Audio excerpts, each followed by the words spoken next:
Bangladesh communist party সিপিবির উপদেষ্টা হায়দার আকবর খান রনর প্রতি শেষ শ্রদ্ধা জানিয়েছেন রাজনৈতিক দলসহ বিভিন্ন স্তরের মানুষ। এই বীর মুক্তিযোদ্ধাকে রাষ্ট্রীয় সম্মাননা গার্ড অফ অনার দেয়া হয়। এর আগে সকালে সিপিবির কেন্দ্রীয় কার্যালয়ের সামনে হায়দার আকবর খান রনর মরদেহে শ্রদ্ধা জানান দলটির নেতাকর্মীরা। রিপোর্ট করছেন কায়কোবাদ মাহমুদ। বাম রাজনীতির অন্যতম পুরোধা ব্যক্তিত্ব বীর মুক্তিযোদ্ধা হায়দার আকবর খান রনকে সম্মান জানিয়ে দেয়া হয় গার্ড অফ অনার। পরে সর্বস্তরের মানুষের শ্রদ্ধা নিবেদনের জন্য তার মরদেহ রাখা হয় কেন্দ্রীয় শহীদ মিনার প্রাঙ্গণে। এ সময় রাজনৈতিক সহ বিভিন্ন অঙ্গনের বিশিষ্টজনরা স্মৃতিচারণ করেন, বলেন হায়দার আকবর খানের মুক্তিযুদ্ধে অবদানের কথা।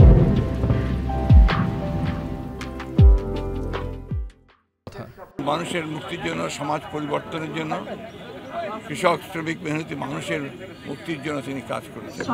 যিনি সারা জীবন সংগ্রাম করেছেন এই দেশের মানুষের ভাগ্য উত্তরের জন্য, এই দেশের মানুষের উন্নয়নের জন্য চেষ্টা করেছেন।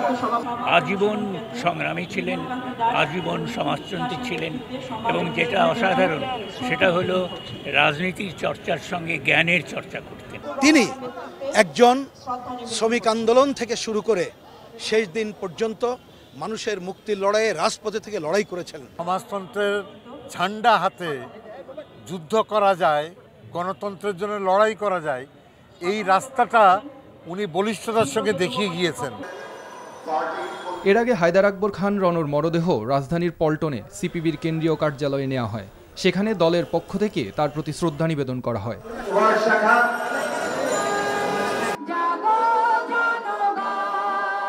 গত শুক্রবার দিবাগত রাত 2টায় রাজধানীর একটি বেসরকারি হাসপাতালে ইন্তেকাল করেন মার্ক্সবাদী তাত্ত্বিক হায়দার আকবর খান রন।